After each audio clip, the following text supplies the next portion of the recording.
Good morning, folks. We're here today to interview one of our former Second World War veterans, pilots. I think Phil has quite a background. Okay, and my name is Gene Cook. Our camera operator is Gary Roberts, and our location is Tucson, Arizona, and the date is October 30th, 2018. Well, I'm now 97. I was born April the 21st, 1921, Reading, Pennsylvania. My dad worked at the fertilizer factory that my grandfather started, which was very successful. I went to Drexel Institute of Technology, which is now Drexel University in Philadelphia. It's a school where after the first year you have to work in industry. I was fortunate the Christmas before the end of my freshman year, I met a gentleman at one of my buddies' homes who said, if you need a job, mention my name at Gulf Oil Refinery, which I did, and I got a wonderful job in the test lab and ran over the whole of Philadelphia Gulf Oil Refinery plant. And because they asked me one day when I went out with girls, I went all the way, I said, no, I'm waiting until I get married. So my nickname was Cold Spot. And everywhere I went on that big oil refinery was Cold Spot. Of course, I had some so close calls. One time I got up to take a sample of a tank that had just been agitated, 40 feet high, and when I opened the vent to put my sampling device down in the hole, I was gassed. I had enough presence of time to crawl over to the edge of the tank and hang my head over the edge until I came to. So these are just starting out how we often had to meet with emergencies when I came in the military. Were you drafted? Did you join Free Will? No, I joined when I became 21 because at that time, until you were 21, you had to have your parents' permission. Then I came into service and you took a test, and I made a mistake, and when I took the color test, I said, oh, this is the Ishihara color test, isn't it? Or the dots in different colors. Mm-hmm. So they thought I was cheating. So I had to take that test several times until they realized I wasn't cheating. You weren't colorblind at that time? I wasn't colorblind. Yeah. Well, that sounds like fun. But one of the questions we all like to know during that period of time, did you have a sweetheart? Well, I had lots of girls, and I made a point at not dating the same girl twice. So you were a man about town. I was a man about town. Very good. But I went to all the dances, and I took girls to the basketball games, and had a ball. But because I was working my way through college, I often was hat check boy at the dances. They'd say, Phil, you ought to be out here dancing. I said, well, I need the money. During that period of time, those were major issues for everybody, I think. You know, when you said you joined the service and you did it of your free will, what was your attitude or your thoughts about what was going on with the war? Well, of course, the first thing you came in, we glamorized the military, but when we got to basic down in Florida, we often had to stand in line for an hour before they let us in, and then they give us bologna. So one day they said, somebody was military smarts, don't eat anything, throw everything into the slop can. Well, sure enough, they had an investigation, and guess what they found? The sergeants were selling the steaks that we were supposed to get to the restaurants for 100% profit. And then when they run out of steaks after they fed the officers, they'd send off to get bologna, and we stand in line. But during that time, I've been given a testament by the a Protestant chaplain, and I practically read through that little testament during that hour that we stood in line. You had a little free time waiting in line, right? Right. Yeah. Do you have any specific incident or situation that stands out when you were going through boot camp, and where did you go to boot camp? Yes, well, of course, the first thing was the Army and Navy were fighting to get college students to go into the air thing because they felt they needed somebody a little bit smarter to fly the airplanes. And so they sent us aviation student training program at Cleveland, Ohio. And there, the pilot that we got to ride in a Cub said, "This is so easy, you can do it without any instruction." And believe it or not, the first time I was in an airplane, I took off, but he didn't let me land it. What about your instructors? Did you have any special instructor that stood out in your mind? Yeah, because when I came in, one of my instructor, a primary flight in Dorfield, Arcadia, Florida, in a World War II, a World War I hangar, no runways, and biplanes, open cockpit. But my instructor was from my hometown of Reading, Pennsylvania. He was an airline pilot, but had been drafted to be an instructor. So later on, when I had a military man that gave me a check ride, I did the 8-point roll. He said, "Oh, you're awful rough," but he went to my instructor and he said, "But Phil's a good pilot." So I realized then I could fly. Did you have any other incidents, and if so, where did you go to your secondary training? My secondary training was at Dorfield Arcade. It was up near Sheffield on the Tennessee Valley Project.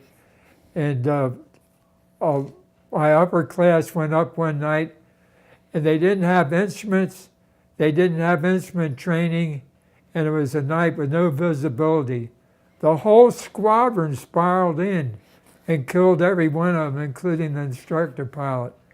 And they had a congressional investigation, and they said, well, before I would go up at night, I would have a full set of instruments, I'd have instrument training, and I'd have night training.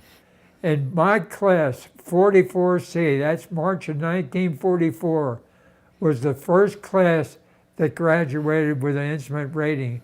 And later on, when I'd fly with a senior person into some airfield, and the visibility was bad, they turn to me and they say, "You landed." The one thing about the flying that the public at large doesn't understand, when you lose contact with your visual references, it takes less than a minute for the human brain to become disoriented, and your initial response is to make a correction for something that doesn't need to be corrected. Hence, you pull the aircraft into a turn, ends up into a spin, and without that proper training, that's the end result. Can you confirm that one? Yes, that happened to me over Texas one time, flying a C-46, and the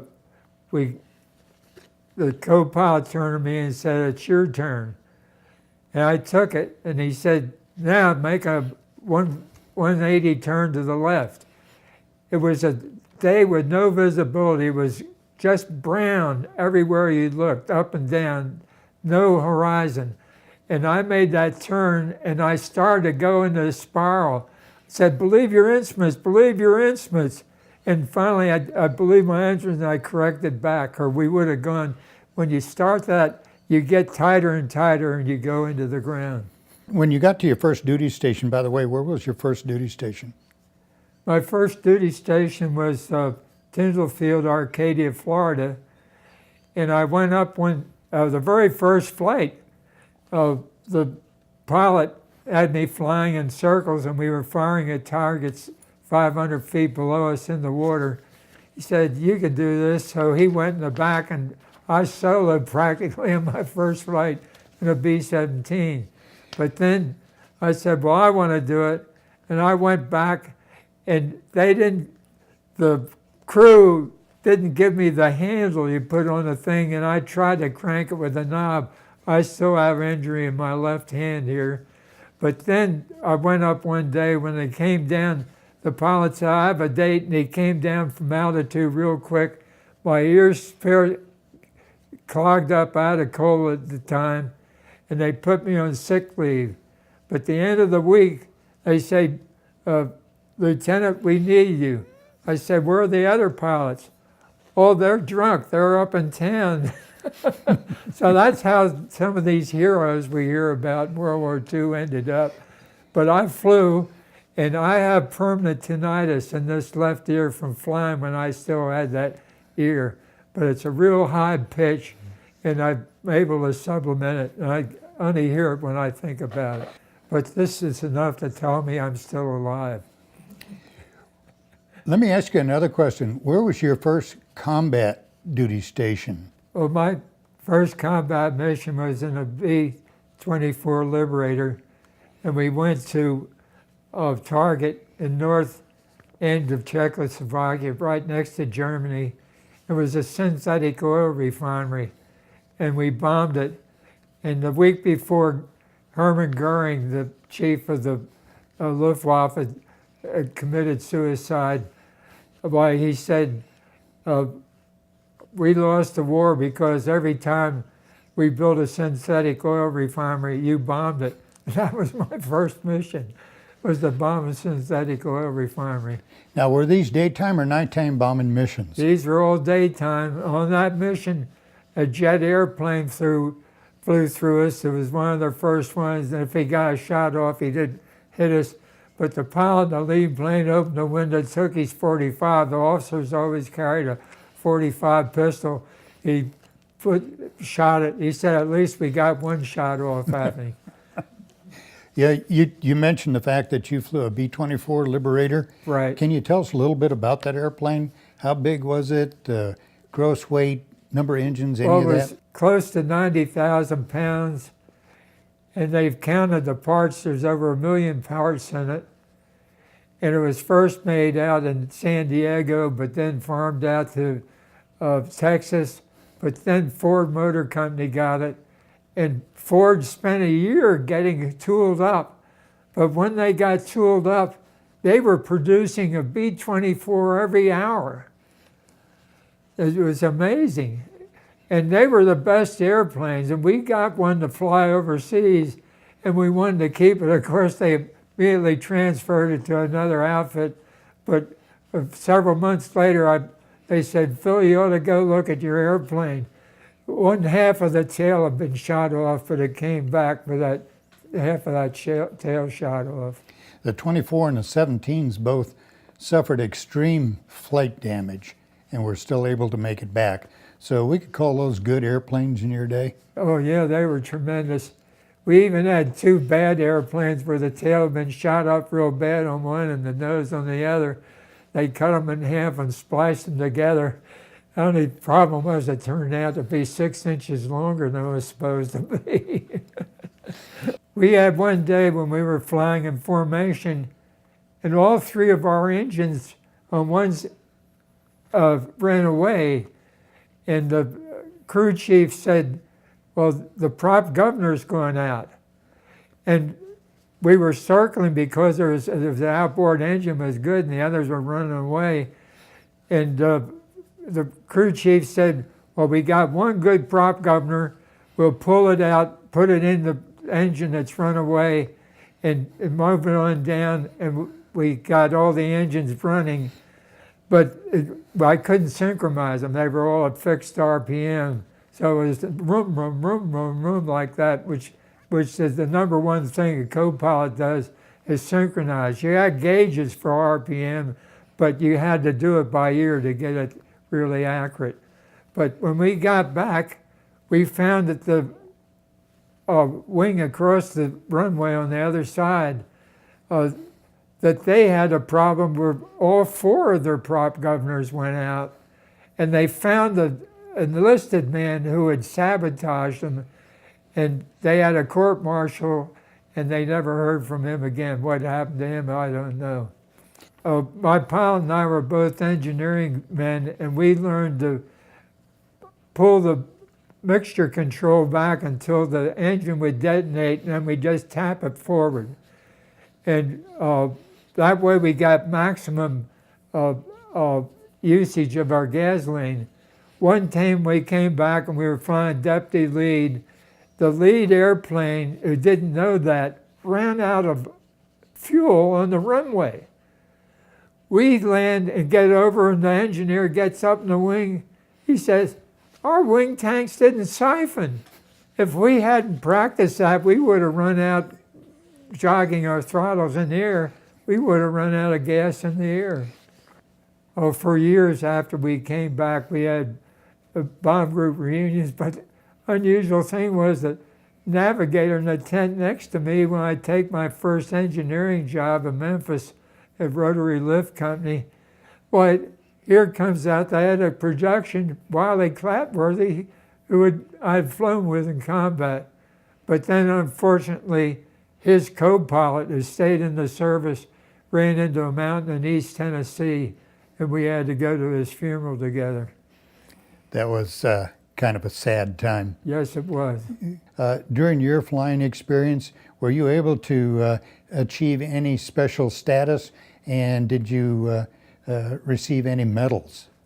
Yes, when we flew over Linz and the engines were shot up and that plane was going into a spiral, I was ordered by the pilot to bail out. I go into Bombay. I look at each end, the bulkhead, they're all waiting for me to jump.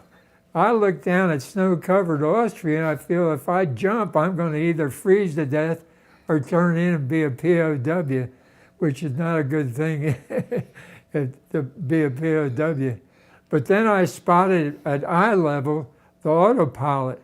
I threw it in, and the plane lurched. The pilot threw it out. I threw it back in and adjusted it. We flew home on the autopilot. And when we came in, the general had come down from higher headquarters. He heard the story, and he said, put Schultz in for first pilot.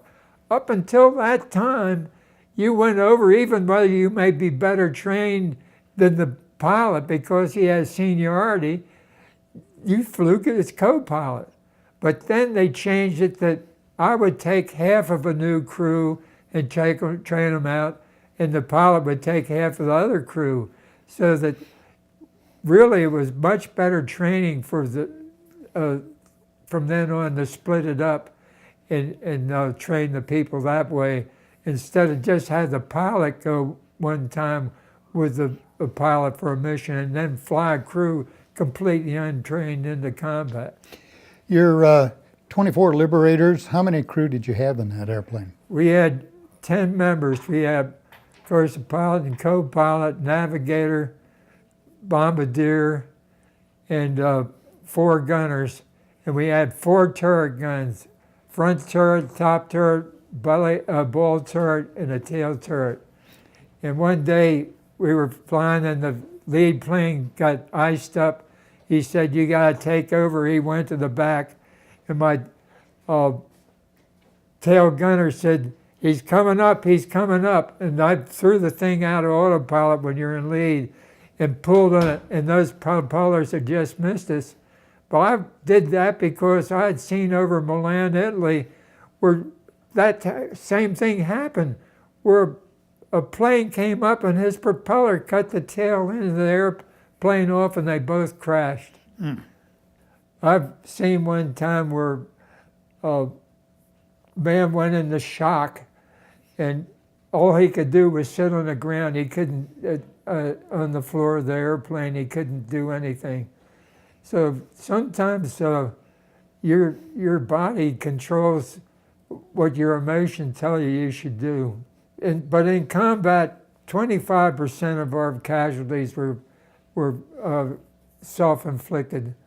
Like one time a plane left the crew formation and came back, and he hits the top 10 feet of a known peak at Foggia, Italy. because the pilot was flying it and thought we were far enough, if he had only been 10 seconds later, they would have gotten home safe. Would have cleared it.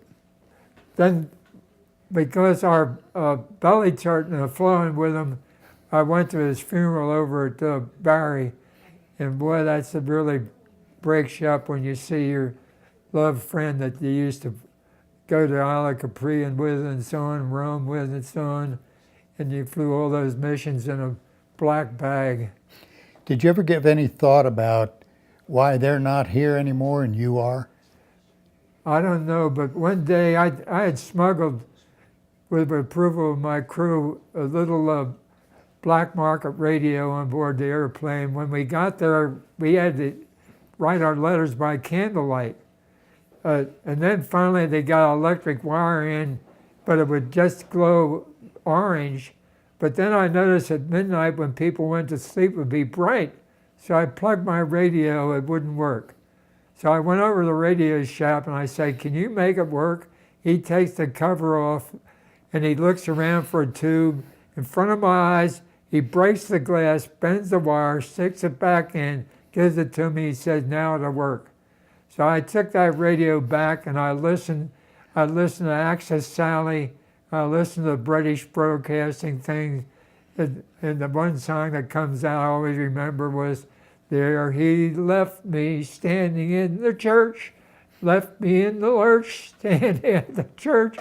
But then I also heard about a Colonel Werner Mollers, chief of staff of the German Luftwaffe, who had a medal from Hitler with diamonds in it, who one day said with his men towards the end of the war, Hitler isn't God. And within a week, he was distinguished, and nobody knows where his body was. And I felt, well, if he can witness to the Lord where he knows he's going to die, I can surely be a better witness where we am. And then we had one day where a Catholic chaplain called us to town and got after us for our infidelity and so on. And we got together and signed each other a penny word for each cuss word. Within a few weeks, we had cured ourselves of swearing or bad words for the rest of our life. Now, another question that comes up, it's been said that there are no atheists in a foxhole.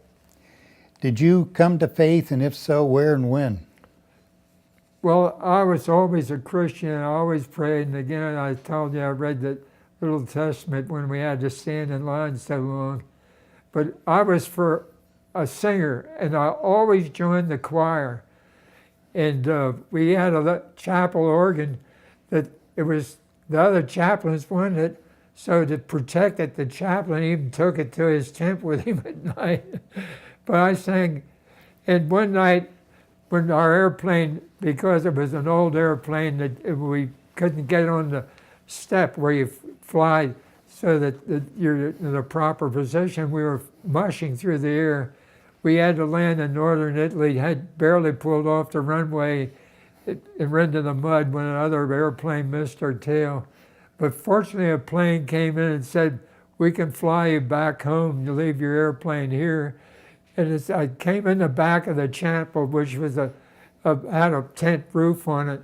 And I was in the choir, of course. But the chaplain was praying for my safe return. And he looks up, and there I am standing at the back of the chapel. Prayers answered. Yeah, immediately. Now, I noticed that you have some items there, memorabilia with you. You got a carton of medals there. Can you share some of those with us? Well, of course, my first medal that I ever got was the Boy Scout Pilgrimage Medal with a ribbon. It's the first Boy Scout ribbon. But you had to march the same route that George Washington and his troops marched in to Valley Forge.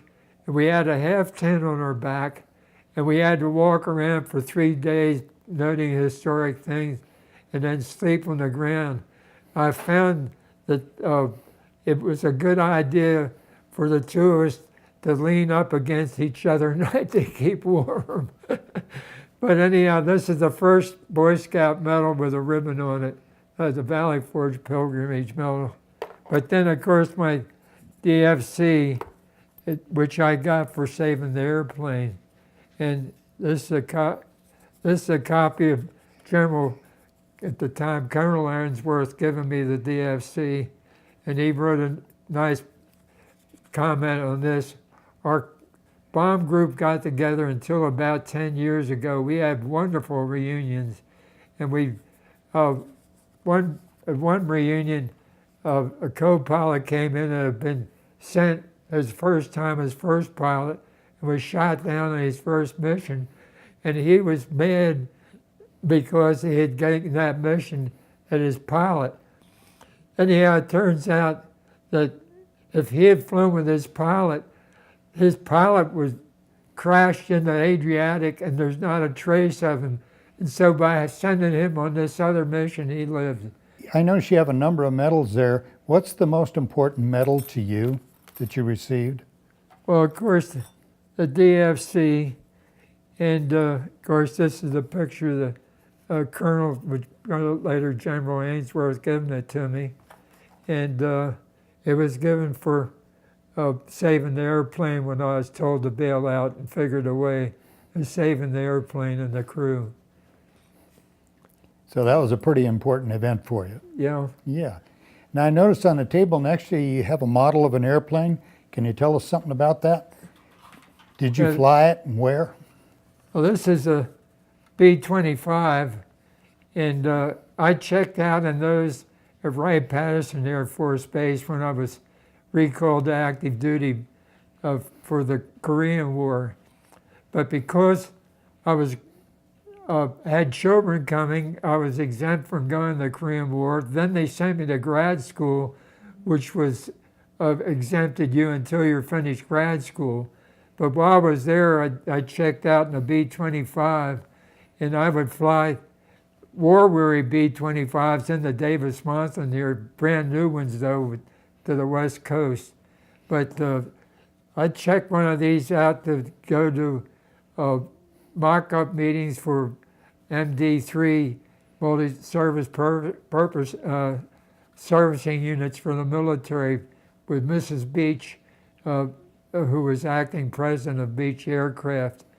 And I flew this airplane back, and I took one of my civilians, and he sat in the back, but it was cold weather and the window was open. He said, "I'll never do that again." Is there something significant about that particular airplane? Later on, it was used for what? It's terribly noisy, and of course, but it was fast, and it was used for close air support over Europe. So, but I didn't fly it in combat. I flew a 4-engine bomber for 35 missions all the way to Romania. I didn't fly in Pulaski, but I flew similar oil refineries around Pulaski. And that's really what ended the war faster than it would have been, because the Germans didn't have fuel to run their airplanes with. That airplane became significant. It was the first airplane to bomb Japan. Right. Yep. Well, Phil, we certainly appreciate your time. We appreciate what you did for our country. We appreciate the fact that you're still with us, and we'd like to wish you well and Godspeed.